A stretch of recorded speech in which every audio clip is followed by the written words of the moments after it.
Kita berada di episode 91. Kenapa semua nenek-nenek itu suka ngomel? Sampai batuk kan gue, kualat kali ya gue. Oke guys, assalamualaikum warahmatullahi wabarakatuh. Berjumpa lagi tentunya bersama kita di Pelita.hati 207. Aduh, ini ya tema kali ini tuh yang bakalan kita bahas itu kayaknya bakalan relate sama kalian yang mungkin lagi punya nenek yang umurnya mungkin ya 50-60an tapi belum jadi nenek gitu ya. Tapi kan umur segitu udah jadi nenek. Atau mungkin kalian adalah seorang ibu atau subscriberku mungkin seorang ibu berusia sekitar 50-60an juga kali ya, yang mungkin karena sebentar lagi gendong cucu gitu kan. Ini warning banget nih ya bagi kalian semua. Nah, mengenai nenek-nenek ngomel-ngomel, ini nih sebetulnya based on my experience tentunya ya, berdasarkan dari pengalaman gue pribadi atau dari pengalaman teman-teman nih yang mereka juga curhat di sosial media. Kenapa sih nenek gue nih cerewet banget? Kenapa sih nenek gue nih berisik banget gitu ya, seperti orang yang tahu sama kehidupan banyak gitu loh, seperti tahu segalanya. Jadi begitu ada satu atau dua kesalahan itu komplainnya tuh kayak luar biasa alias luar biasa gitu. Terus juga atau mungkin kalian seorang anak ya yang mungkin orang tuanya mungkin sudah sepuh atau sudah menjadi atau lansia begitu ya, juga pasti ngerasa deh kalau ternyata cerewetnya tuh lebih 2 kali lipat begitu ya dari sebelum-sebelumnya ketika umur ibu kalian mungkin masih sekitaran 40 ataupun 35 begitu ya. Kalau ini tuh lain begitu ya, agak lain memang. Nah, yuk kita bahas. Tapi lagi nih ya, sebelum gue bahas ke inti ya, kenapa si nenek-nenek ini hampir semua nenek-nenek itu cerewet, gue pengen ngingatin kepada kalian yang belum subscribe, silahkan subscribe channel ini sekarang juga, Pelita.hati.207. Kenapa? Karena channel ini tuh informatif banget dan kalian bisa dapat tema-tema yang menarik, dan ini gratis banget ya. Ya hiburan juga ya bagi kalian yang bisa disimak juga di kendaraan. Tentu kalau pas lampu merah ya berhenti ya, kalau lampu hijau baru jalan.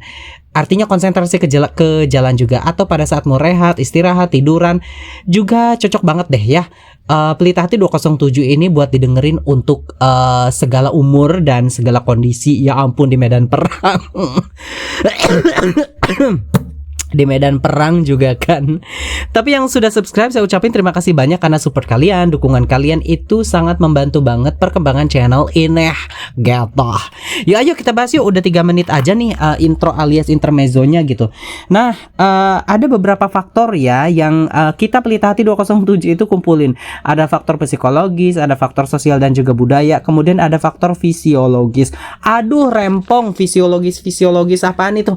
Tenang aja, karena setiap manusia itu ketika ada pergerakan dalam tubuhnya itu pasti bisa dijelaskan secara ilmiah begitu ya.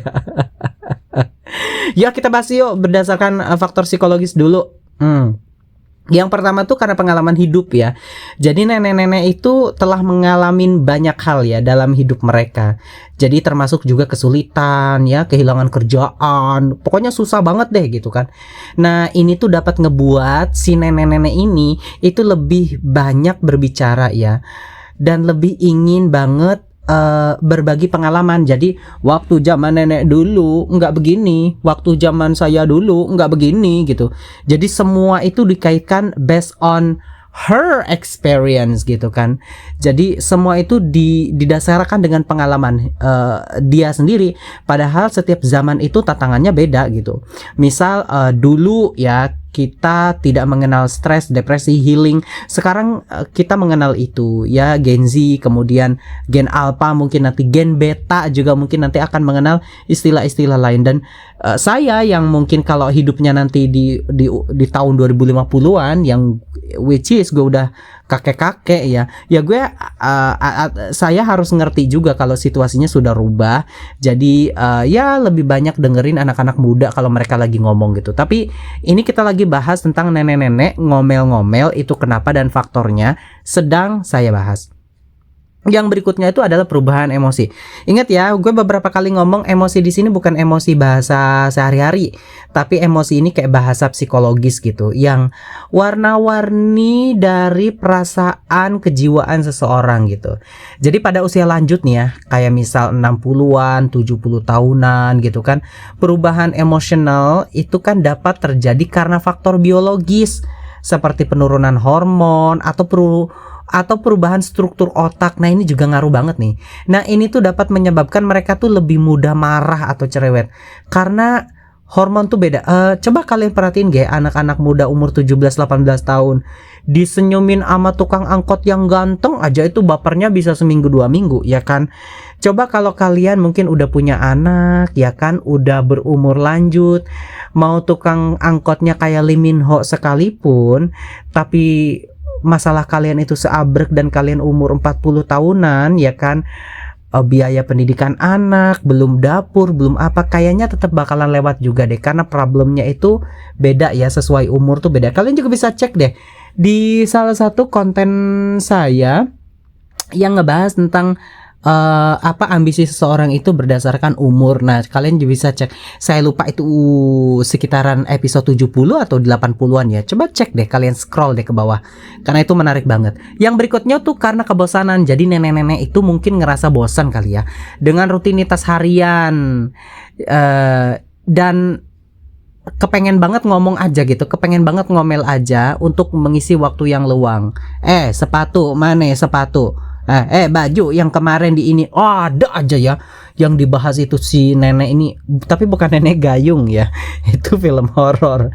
Nah berikutnya tuh ada faktor sosial dan juga budaya. Nah peran dalam keluarga, jadi si nenek-nenek ini tuh punya peran dalam keluarga. Jadi nenek-nenek itu kan seringkali punya peran penting banget nih dalam keluarga, seperti pengasuhan atau juga penasehatan gitu. Nah ini tuh dapat ngebuat mereka tuh ngerasa perlu banget untuk berbicara dan memberikan nasihat. Jadi karena perannya dalam keluarga itu tinggi banget, bisa ya bayangin aja bapak ibu kalian dikontrol sama dia gitu kan, sehingga kalau terjadi sesuatu pengennya nasehatin aja gitu. Tapi kalau dinasehatin, jangan salah, kalian bisa langsung ditabok tuh ya kan, kanan kiri. Yang berikutnya tuh tradisi dan juga nilai. Jadi dalam beberapa budaya nenek-nenek tuh kan dihormatin ya sebagai sumber pengetahuan dan juga pengalaman. Nah ini tuh dapat ngebuat mereka tuh ngerasa perlu banget untuk berbagi pengetahuan dan juga pengalaman. Misal di Cina ya, nenek-nenek sama kakek-kakek itu kayaknya dihormatinya tuh parah dan luar biasa karena itu penyambung antara mereka dengan para leluhur. Karena sebentar lagi kan pass away alias gone alias hilang dari muka bumi gitu.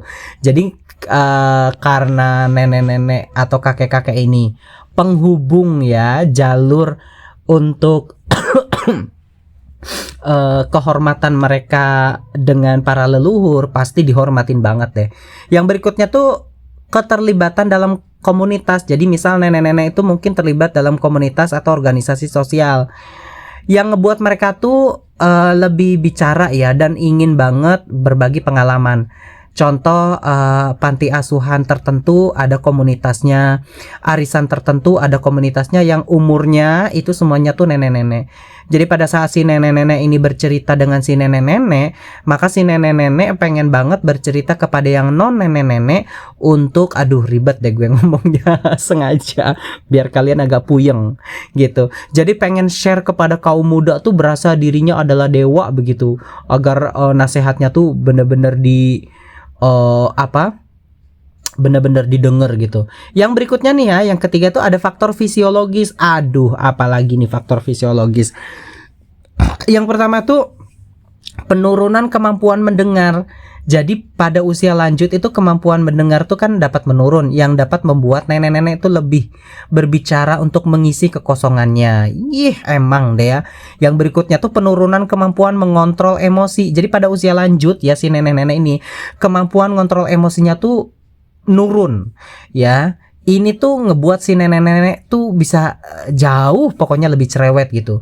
Yang berikutnya tuh penyakit atau kondisi kesehatan. Jadi nenek-nenek itu ya mungkin ngalamin penyakit atau kondisi kesehatan yang ngebuat ya pengetahuan di otaknya itu serba terbatas, tapi pengen ngomelnya tuh kepengen gitu. Jadi dapat mempengaruhi perilaku dan juga emosi si nenek-nenek ini karena faktor penyakit dan juga kondisi kesehatan gitu. Jadi tubuhnya udah ngelemah. Terus gimana dong cara menghadapinya? Ya kan, kalau tadi faktor-faktornya, cara menghadapinya itu bagaimana dengan nenek-nenek yang aduh super duper cerewet ini ya kan? Kak, gimana sih cara ngadepinnya? Ya udah nih, gue kasih tips ya bagi kalian nih cara ngadepin nenek-nenek yang aduh, pokoknya si nenek ini pokoknya kita nggak sabar deh, gitu kan. Kalau pengen diikat deh pakai karung. Jangan ya, jangan. Sabar. Yang pertama ya tentu harus sabar ya, dan juga mengerti. Jadi berusaha untuk memahamin aja deh dan mengerti perilaku nenek-nenek. Udah nenek-nenek udah begitu kan, ya paling cuma berapa bulan lagi udah gitu. Yang berikutnya tuh ya cara ngadepinnya tuh berbicara dengan lembut. Nek, apa kabar nek? Ya Nek, udah makan belum? Nek, jangan ya, itu piringnya dipecahin. Jadi berbicara yang lembut itu ya dengan penuh hormat tentunya untuk menghindari konflik. Ya penting banget lah. Coba kalau yang satu teriak-teriak, yang satu teriak-teriak juga, ampun ya. Coba kalian pikirin deh gimana rasanya ya jadi nenek-nenek itu. Dan kalian juga kan bakalan jadi nenek-nenek atau kakek-kakek ya. Kalau kita servis dengan bagus, nanti kita juga bakalan dapat servis yang bagus juga. Bulu tangkis kali ya. Terus juga yang berikutnya tuh mengalihkan perhatian. Jadi mengalihkan perhatian tuh mengalihkan perhatian nenek-nenek ke topik lain untuk menghindari ngomel dan cerewet. Mana sepatunya, mana? Baju belum dijemur gitu. Terus kita tanya, Lee Min Ho yang di drakor tadi malam udah ditonton belum nek? Nah baru si neneknya nanti bakalan cerita gitu. Enggak, orang saya suka film Utaran gitu. Ya Allah, Utaran. Yang India tahu kan, kalian tuh Balfir Utaran. Tahun berapa sih itu? Ya Allah, itu sekitaran tahun 2014an deh. Yang berikutnya itu menghabiskan waktu bersama, meskipun ini nggak mau ya. Jadi menghabiskan waktu bersama nenek-nenek untuk memperkuat hubungan dan mengurangi ngomel dan cerewet. Yang terakhir gue nggak akan rekomendasiin karena ini kan cara menghadapi ya. Kalau cara menghadapinya dengan adu ngobrol gitu, aduh kayaknya jenuh deh anak muda. Tapi itu setidaknya tips dan triknya ya untuk menghadapi nenek-nenek yang modelan begitu. Tapi bagi kalian yang ternyata ada nenek-nenek kalem, aduh bersyukur banget deh. BTW ini udah masuk 13 menit dan kita akan berjumpa lagi ya di episode-episode mendatang, di episode-episode berikutnya. Bye. Assalamualaikum warahmatullahi wabarakatuh. Lupa salam gue. Makasih.